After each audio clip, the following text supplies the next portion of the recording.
So for real, thank you, and I hope I've made the most of your time. I hope you see the effort that we put in here, man, and that's my way of saying thank you for your time because, again, we here to work, baby, and shout out to all the people, man, who really started kicking it into gearing already, and I hope all these little mini lessons along the way have been giving you something. You know what I'm saying? Amen.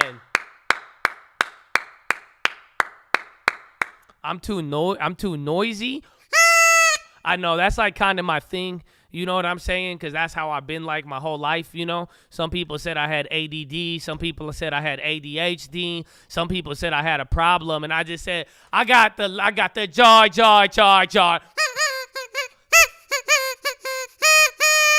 You know what I'm saying? So it's good to be here, bro. But, like, I think I just got a lot of I got personalities. So I'm glad, though. But either way, I hope I never meant to make a problem with any of y'all. So I'm going to just do me. But, like, for real, if you have showed love and appreciation and overall just showed love and appreciation to everybody else in here and been respectful and just had a cool, down-to-earth personality, I hope you know we love you, man. And I hope that we could help you out more and more every day. Again, maybe a business idea, maybe a stock idea, maybe a long-term play, maybe a future, anything. You let me know. And there's a lot of people with various different things that can help you out. You know what I'm saying? Amen. Amen.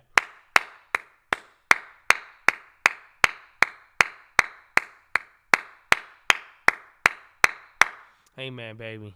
Amen, baby. Amen. Amen. Amen.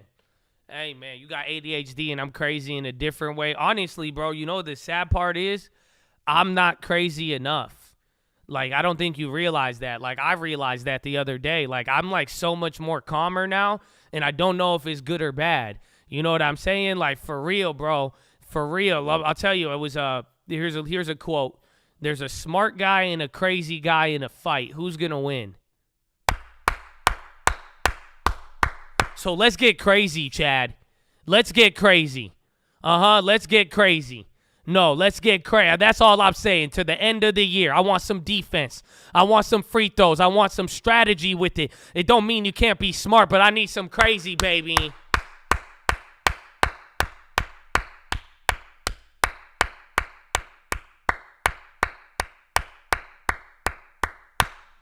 Oh, let's go. Let's go, baby. I'm crazy smart, but not exactly. You got to get crazy a little bit, bro. You got to get crazy a little bit. For real, that's a PHILO right there. Stop playing with me, but hey.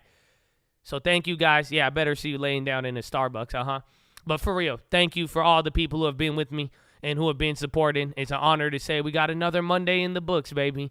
Another 7 hours, baby. It's the first month of the year, baby. Oh, it's beautiful. So God bless you. I hope we made the most of it, man. And just thank you guys again for all the people holding it down. And just keep it up, man. Keep it up. And let's keep playing. You know what I'm saying? Let's keep playing. And let's keep going hard, Chad. Who's with me? But that is the day. Thank you again. And thank you for the likes. You a real one. Especially if you made sure you subscribe. But make sure you subscribe to the main channel too, okay? I need some love on here. We got the watch list every night. It's for you. It's up to you, man. It's up to you. But trading fraternity, okay? Every day you're going to get a recap. You're going to get the plays, bro. You're going to get the breakdown. You're going to get it all, baby. So hopefully we see you there. Second link, third link for that membership badge, baby. Shout out all the members. Look how beautiful they look. Can we clap it up for all the beautiful members out there? It's beautiful. We love it. Thank you, guys. Thank you. Look at they hold it down, bro. Not just a sign of mutual respect. Ain't nobody ask them for anything. And we've been here so long, no YouTube account even has badges past 2 years. I don't even think they thought we would do it like that. You know what I'm saying, Chad? Oh, geez, out there, bro. Stop playing with me. Hello, what's up, Mr. Carmon? Welcome. But third link for that membership badge. Shout out all the members. Fourth link for that merch, baby. This one is not free. It's beautiful, and if you ever want to see my face, that's me right there. Nice to meet you guys. I look a little different now. I've been doing more weightlifting, and like I finally got outside a little. I'm still kind of pale. And then I did a perm on my hair, kind of, or like what's the reverse perm? I don't know. Anyways, but check that out. Check out the new channel. It's called Real Estate, called Cars, called Music. Follow me on Instagram at the Trading Fraternity. And again, when you follow me, a fake Josh is going to show up. So don't fall for the fake Josh. Oh, they took off my face picture. It's like, I thought, it's somewhere in this video. You got to watch it, man. Damn it, I forgot about it. Anyways, but check that one out. And we love you. And, yeah, don't fall for the fake Josh, okay?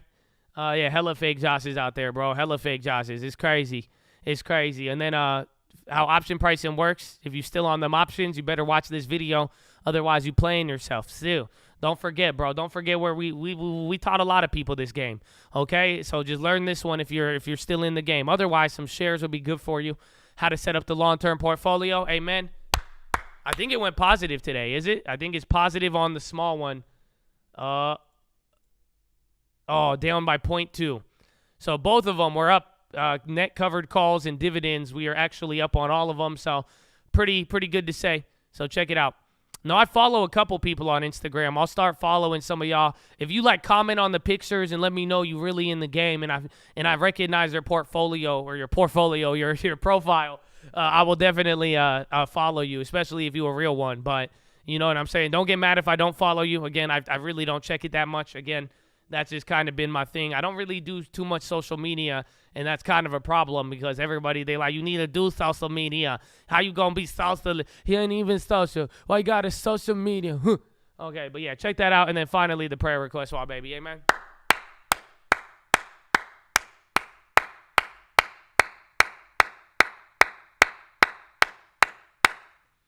You'll know. If it's fake, he's going to message you and be like, what's up? How's your trading? Do you still watch the channel? Oh, yeah. No, wait. You want a private group? Come join my private group. Nah, I ain't on that, bro. You know what I'm saying? You know what I'm saying? Like, there you go. Like where was it? Yeah, like Bobby Coach. See, like Bobby Coach just followed me. He commented on the video. I just followed Bobby back. You know, Bobby the homie. That name looks very, very familiar. You see what I'm saying? So, see, I'm checking my Instagram right now. But, like, if I don't know you as well, like, you know, don't take it personally. And even if I know you very well and I don't take it personally. It's very sporadic. You know what I'm saying? It's very, very sporadic. So we'll see out there. We'll get out there. You know what I'm saying?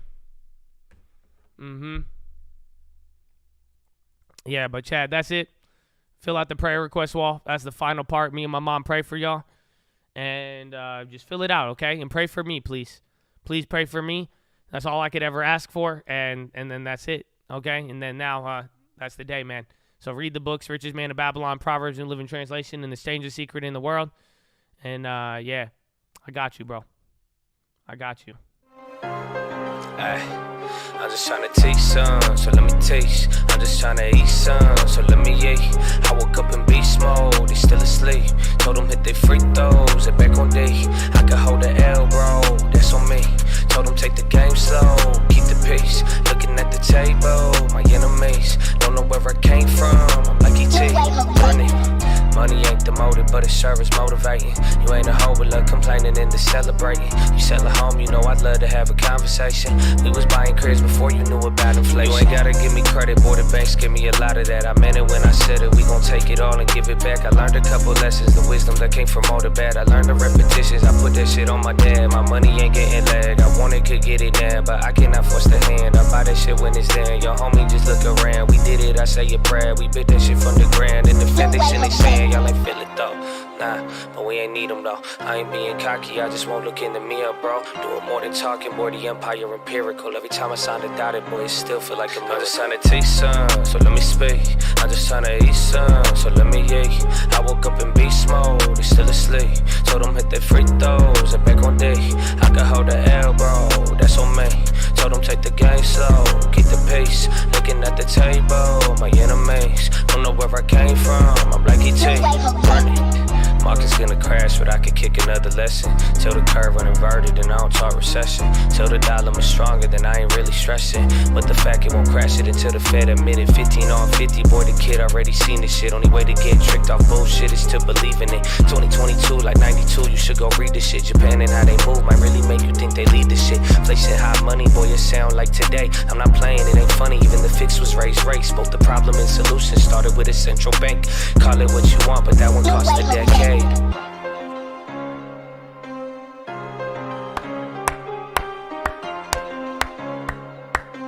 I ain't playing, it ain't funny, even the fix was raised. I'm just trying to eat some, so let me eat. I woke up in beast mode, they still asleep. Let's go, Chad. Let's go. There you go. I was getting hyped. I followed some of y'all back too, okay? And then I'm not, if you got a Discord in your username and you ain't got the Chad cord, I'm gonna block you. Okay, that's it. You selling some financial bullshit on there, I'm gonna be like, what's up, dog? What's up? I still love you though.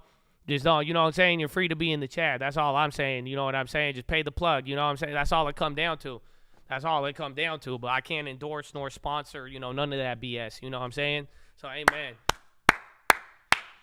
So, Chad, you know what time it is?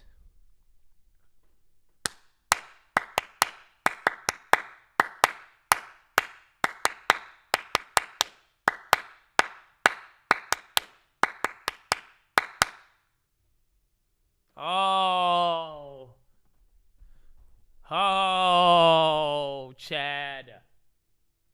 What's up, baby? Yeah, I got you, man. It's PHILO time.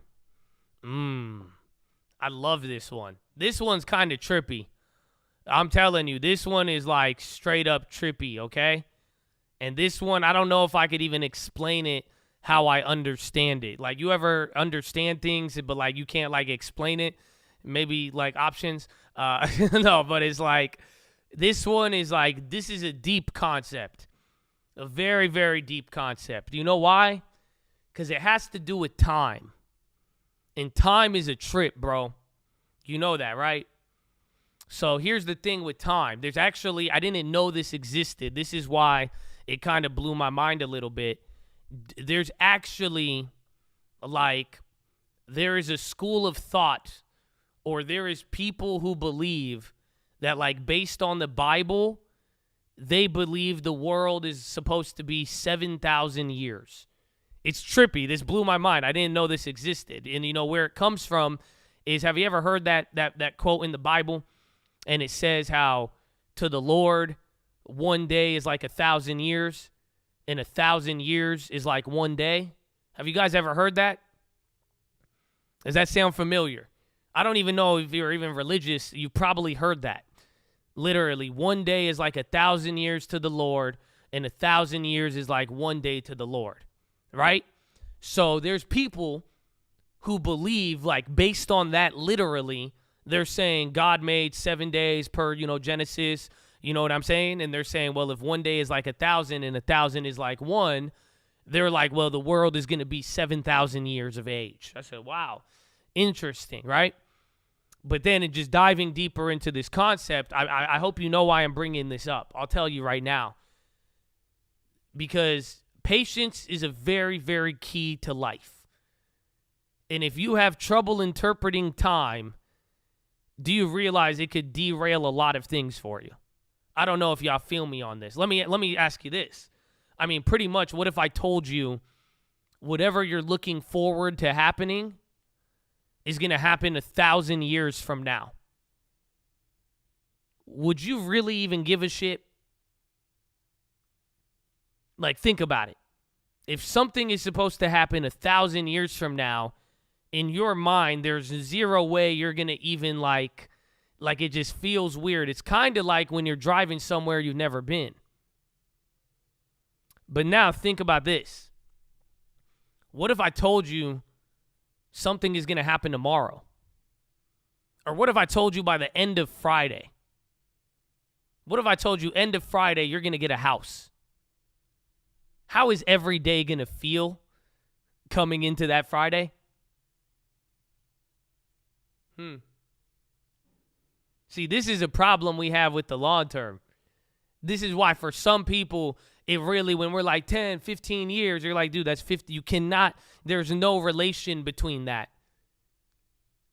Versus, yeah, you're going to get it on Friday. Every day, you'll feel more alive. Right? If you were like, wow, it's happening on Friday, you're going to feel excited. You're going to be anticipating every single day. You're going to wear your best outfit every day. You're going to wake up early every day. You're going to clean your room. You're going to do everything every day because you're expecting it and it's right around the corner. But if you knew it was 50 years from now, you're not going to wake up every day with that same intensity. Yikes. You're not going to be as excited every day looking forward to something. I hate to break it to you. See, that's the paradox of life and time, low key. That's why you always want to be expectant of something, Chad. It's very important. And that's why lack of patience sometimes, do you realize that's what feeds into all of our negative behaviors? Because if I told you something was going to happen at the end of this week, there's more of a chance you are going to stick to your principles than if I told you it's in 20 years. It's that lack of patience and not seeing what you want that gets you to start falling off the path. Yes or no? Come on, Chad. You can lie to me if you want. That's okay. You can lie to me if you want. That's okay. You know it's true. Anytime you were doing good, how come you didn't keep doing good? Promise you it's because it took too long. Yes or no? Or because you were doing good and you were working and you were expectant and you were putting in all of that, but then what happened? A year later, you ain't seen nothing. 6 months later, and then that little pervasive thought like, come on, is it worth it? Oh, you could have been, what if you just did that? What if you just did that? Oh, you know that? You know what if is the demon? You know that? It's not even a demon. It's called anxiety if you really don't know that. You know that. That's why you go see a therapist, they'll tell you the same thing, dog.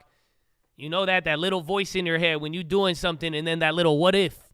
When you start playing the what if game, oh, that's how you get anxiety, my friend. Stop playing with me.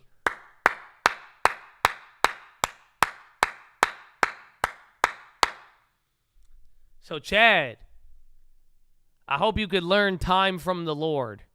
One day is like 1,000 years. And 1,000 years could be like one day. The point is, man, you're going to have to control this and view it. And now let me give you this visual, okay? I want you to like envision a river, right? And like a river, and it has like all these twists and turns going through these valleys. And then eventually the river like spills off into the ocean, right? You feel me on this river? So guess what? You're on a boat on that river. You're the one on that boat in that river. All you could see is like whatever's behind you and ahead of you. But then again, as you keep moving on through that river, what happens? As the river changes, at one point it may be calm and then it turns into something very, very tight. And now you could only see the tight turns behind you or the other tight turns ahead of you. And then it turns in and then the scenery changes, right? That's you right now. That's your life. All right, here's the crazy part. Now I want you to picture God, but he's now on a mountain overlooking that river. Oh, it's crazy. I'm not even explaining this good, but hopefully you feel me. Because imagine whether I call it God. Just picture a guy now on top of that mountain looking over that same river. If you're on top of the mountain looking at the river, you see all of the turns. You see where it becomes an ocean. You see where it becomes tight. You see all the other things, right? So now apply this to the concept of how we view time and something bigger. Do you see what I'm saying? Oh, man. I don't know if you feel me. Because right now, you could only see as the captain of your little boat on the river, you could only see what's there, but you don't know when it's going to turn into an ocean. You don't know when it's going to turn into something that may be life-threatening. But the guy on the mountain sees all of it. And if you were on that same mountain, if I showed you your timeline, your river path, and I took you to the top of the mountain to show you, you would be looking at everything you're going through a lot different. Yes or no? And that's why it feels slow to us, but we don't see where it's leading to. Sometimes it feels fast to us, but then if you look back, you'll be like, you ain't even near where you're supposed to go. It's pretty wild to think about. That's why it's kind of beautiful sometimes, because we're lucky sometimes it's slow because you're out there on the boat. You might be making a bunch of mistakes right now, but to the guy up there, it doesn't look like that big of a mistake because guess what? He sees where you're going. Oh, come on, Chad. That's the same thing with doing good. You like on this river and you like, oh, I made a lot of progress. I'm looking and it looks real good to you on your point of view. But if you looked at it from the top of the mountain, you'd be like, oh, shit, look where he's headed. So this is that example I wanted you to think about. Because the whole 1 day versus 1,000 days and all of that, I can't shake this thought of looking at my life as if it was a giant river and looking at it from a mountain. And how the difference between being on the boat or being on the mountain, it really shows you two different pictures of the same exact thing. And depending on how you keep looking at it and from which perspective, it makes you feel a certain way. So, Chad, I hope you feel me on this one. And I hope you see where you're going and from both perspectives. And I hope you don't let the fastness or the slowness derail you. And I hope you understand you're going somewhere. Oh, man.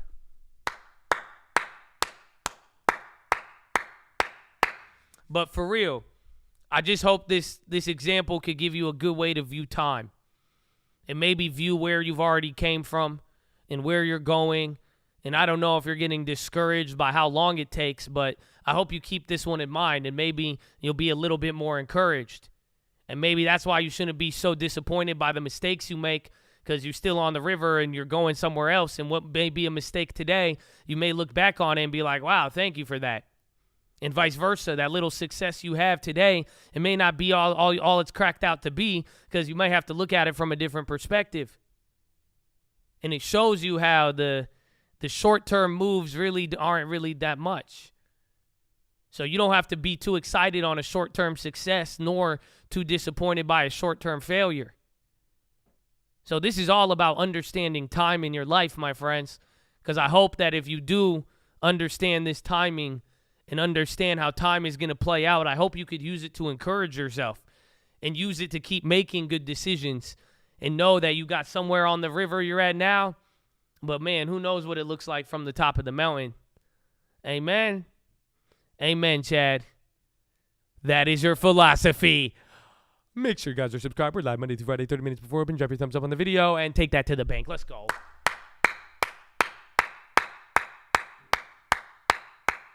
I just want the legs. Amen, baby. That's the PHILO. I like it, bro. I'm telling you, I've been thinking about the mountain and the river for so long. I'm glad I got to share it with y'all, but I keep thinking about it. And let's go. And I hope that encourages all of you. You know what I'm saying? Because we got time, bro, and we don't know. And that's why brush off any of the short-term failures. Brush off the short-term success. And, well, bro, and how we go look at this, that's why we never know when the river about to change. So let's get excited for it, though. But, you know, all the rivers lead into an ocean. I don't know, man. And time is a trippy concept. So let's keep playing the time that we have, Chad. Amen, amen. All right, man, I love y'all. I love y'all, but that's it. That's all I got for you. That's all I got for you, man. That's all I got for you. Is there anything? Can we get one? Oh, no. What do we get? I think we get PHILO hitting. I deal with the dealer different and wholesale it for the difference. Oh, man. Oh, man. Oh, man. Oh, man. So, Chad, God bless you. Get ready for more earnings. For more earnings on the way. It was a good day. You smile, bro. I hope you smile. The song Smile, too. That was a good one. But, Chad, I'm going to head out. I love you. I hope you enjoyed your time here today. I hope you're ready for another exciting week. And let's have a good day. Let's have a good day, my friends, huh? Who's with me? Amen, amen. Amen, amen. Let's do it, baby. Let's do it, baby. Let's do it, baby. But I love you. And don't forget why we're here. And why we don't give up. Why we keep going. And why maybe that analogy of the river might show us more. And that's why we got good reason to work hard every day and give 100% no matter what. Oh, man, baby. Why? Finger to the sky, baby. To God be the glory and through the grace of God alone. Amen. Amen. Nah. Woo. All right, Chad. I love you. God bless you. That's it, man. Peace out. I'll see you tonight. Amen. Amen. All right.